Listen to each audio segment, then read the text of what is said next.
Night Terrors issue 1, Joshua Williamson writing with Casper Wingard and Giuseppe Camunculi on the art. Two very different art styles. I definitely did a double take when I changed from one to the other early on in the issue. I thought they were separating them back with like an idea for a bit, and then it kind of just gave up on that. And then there's a third artist as well. Is there always a third artist? Yeah, Stefano and Nessie.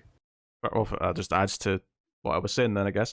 Because the first artist I really liked. So it starts off with Deadman sort of doing like a talking to the audience bit, and he's sort of recounting his... I think that's Wingard from what I've seen of their stuff before. It's scratchier inks than what I've seen of their work before, but it could be there. I felt like it fit the the nightmare tone, the horror vibe that you might be going for here. It was very moody. It's just his red suit sort of clashing with the dark inky background. I really like that. So yeah, as I said at the start of the show, this is called Night Terrors issue 1, but let's be clear here, this is part 2 of the story. Part 1 was Night Terrors First Blood issue 1, which was last week. Why they didn't just call it issues 1 through 5? Because it worked for Rambo, so why not them? Well, very good. No, I for some reason, I think DC have a problem with having an issue 1 be a bigger page count. They feel the need to like name it something else, so it's like a special for a bigger page count before they go to the regular page count. And it's frustrating. Might be onto something there, yeah. Yeah, which is weird because I don't think they need to do that. I think it'd be fine just to have an issue 1 that's 40 pages or whatever that last issue was. Marvel have been doing that for about a decade. Yeah, but for some reason DC are like, no. And at the very least, make it an obvious title that makes it clear that it's important. Like, call it Night Terrors Prelude. So at least it's like, okay, that's obviously leading into... At least I will give them the Alpha and Omega stuff. At least you knew what they were. Yeah, right? yeah. You got a sense of you get what they are. So that would be the complaint. And you weren't here last week. I mean, me and Matt were like, we actually quite liked the concept of what it was doing, the setting up. We thought Insomnia was a bit lame looking, but the actual idea of him hunting for this secret stone, the Dr. Destiny hid in a nightmare of a hero, and that's why he's plunged everyone to sleep. You know what? Not a bad idea. Liked that it seemed to be setting up Deadman as the main character. And I suspect you're about to get very negative, so I will start with my positive, is that I actually quite like this issue. Now, I said this last week, and I'll say it again here. I know that Joshua Williamson's probably going to let me down by the time this is over. I know that, because he's done it a lot to me. But I liked Deadman being the focus. I liked being him trying to figure out what to do.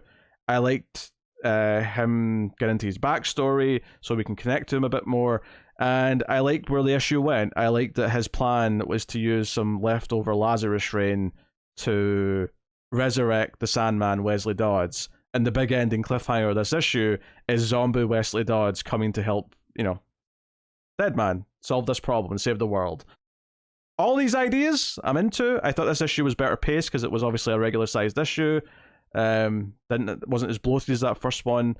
We got rid of Insomnia off the page quite early on. The art is very inconsistent, though. I think that's a fair critique. That's why I opened with that, because it really stuck out to me. Because it's not just that it's different, it's that they're very different styles when it switches. But I will say, and this doesn't really go necessarily for all the tie-ins, but the main issue 1, I actually quite enjoyed this week. I think there's potential here, with the slight asterisks that Williamson has let me down as we get into the back half of whatever his story is before. So I'll keep that in mind, but I'm actually feeling quite positive on this particular issue. How are you feeling?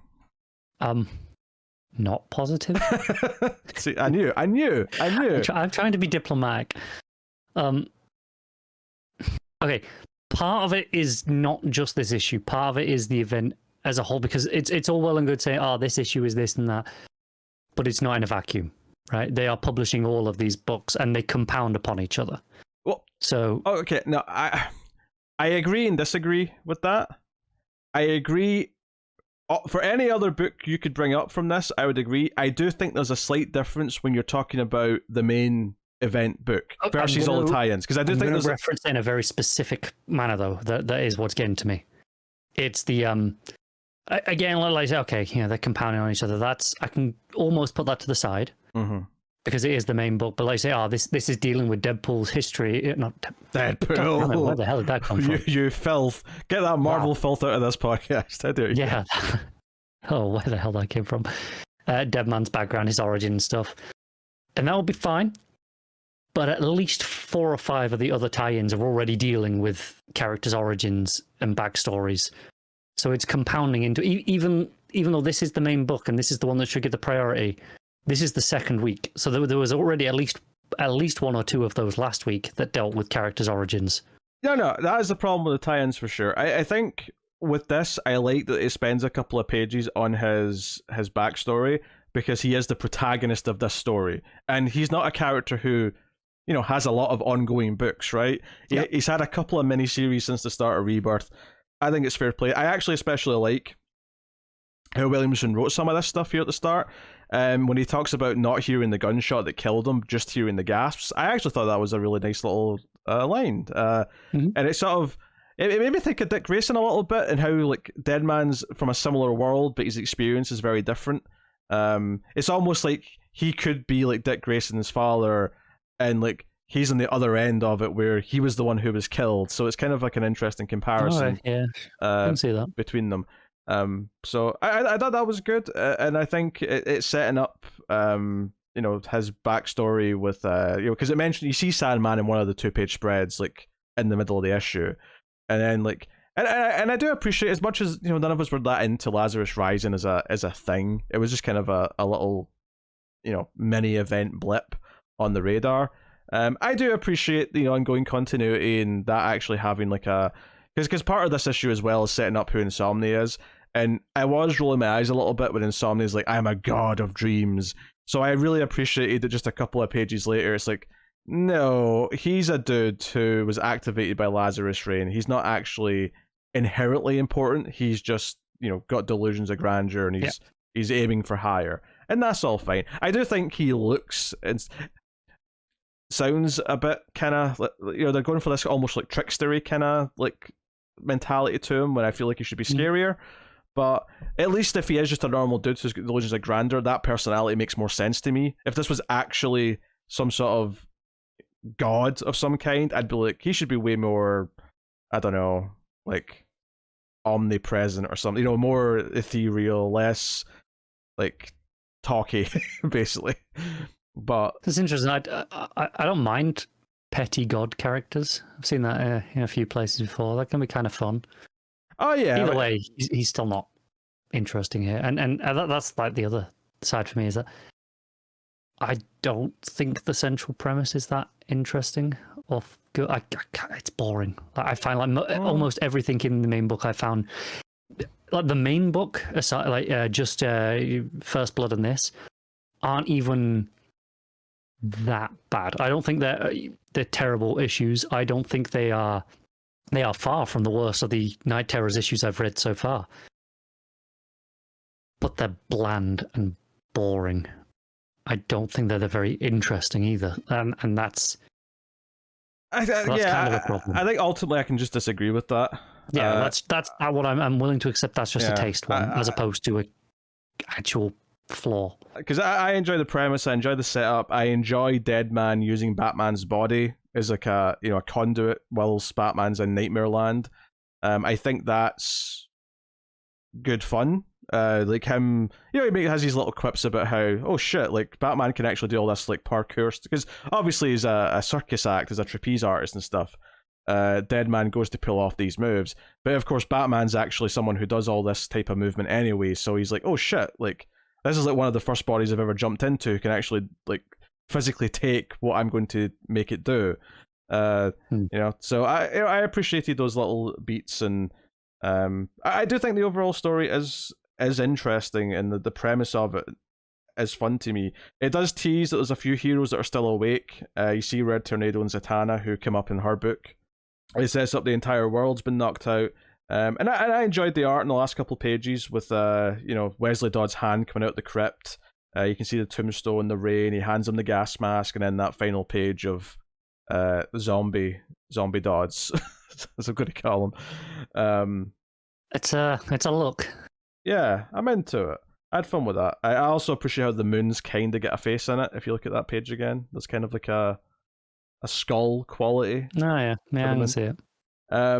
Plus the green smoke from the Lazarus juice contrasts nicely with the purple night background. So I think it's worth noting that I have no problem with any of the art individually. Obviously, yeah, I that's think fair. collectively as a whole, it's a bit of a mess in terms artistically, because it is just hodgepodge of 3 different artists thrown together. None of them are bad artists. In fact, I would say individually they're all good artists. Yeah. I mean, my taste leans more to one or the other, but yeah, I don't think any of them are bad. Yeah. I objectively like all of them. It's just it doesn't really mesh very well as an issue. No, it's kind of strange because at first I thought they were separating, like, okay, so when it's dead man like talking in flashbacks, we're going to get this one artist, and then the other artist will be in the present day stuff. But they kind of gave up on that when it kind of switched halfway through a flashback in the middle, and then obviously by the end there's a third artist introduced. So Yeah. Also, I take back what I said about that first couple of pages being Wingard. I'm 100% sure now the Wingard pages are in the middle. okay, It's that page with the stone in the center. You know where you first see Wesley Dodd, Sandman, and the like 2 or 3 pages after that are 100% his stuff. Yeah, I'm hoping I enjoy this. I think Williamson, well, he can disappoint me. I think he has fared better when the stories are a bit shorter and self-contained. So hopefully this works out. You know, I enjoyed his like Ra's al Ghul, death story more than a lot of his other stuff. So maybe this will be more in line with that for me. I do think the premise is fun. I think for me, where this like mini event runs into some problems, and the worry I had as soon as they announced it, is what a lot of the tie-ins could be because of this. Because if you're dealing with nightmares, you can basically just have the characters go into any situation from one page to the next with no reason because it's a nightmare, and will any of them feel that fulfilling on their own? And I think there's a couple this week that do feel interesting / possibly fulfilling on their own, but there's definitely a couple, despite the fact that I think they're well written from, like, I think the writer's voice is good, the dialogue's good, but fundamentally the actual issue just feels like we're just doing this because we have to do a tie-in. Yeah, I think I'm enjoying the main concept of it is, but the idea of going around and having a bunch of tie-ins where we see all the different heroes' individual nightmares, like, is quite tiring because a lot of them might end up feeling the same. And part of the problem with doing a bunch of nightmare stories is that unless you have a good through line and a hook that's actually saying something about the character, it will just feel like a bunch of random events that aren't I think connected. if this was just a 5-issue mini event without all the tie-ins, I still wouldn't love it. I'd still feel how I do with the second issue. Is it's kind of, for me at least, a bit bland, a bit boring, but not offensive, not terrible. But now, with the event as a whole, everything that I like to read is basically stopped to do this instead. I actively kind of loathe it and resent it for existing, almost. Even though it's not just this it's not this individual book's fault, but collectively, it kind of makes me kind of hate the whole event.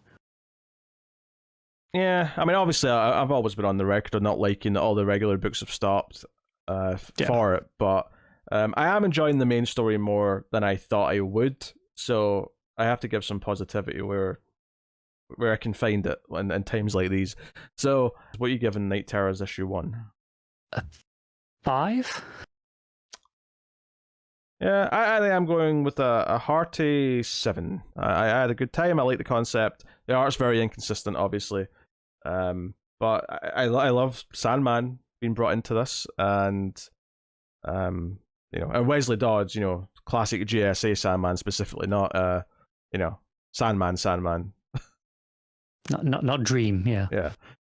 Which I will be surprised if we don't see an appearance at some point. Yeah, I could see him popping in at some point. Especially given that the stone in question, the Nightmare Stone, is very tied to his ruby from, it's that first arc of Sandman.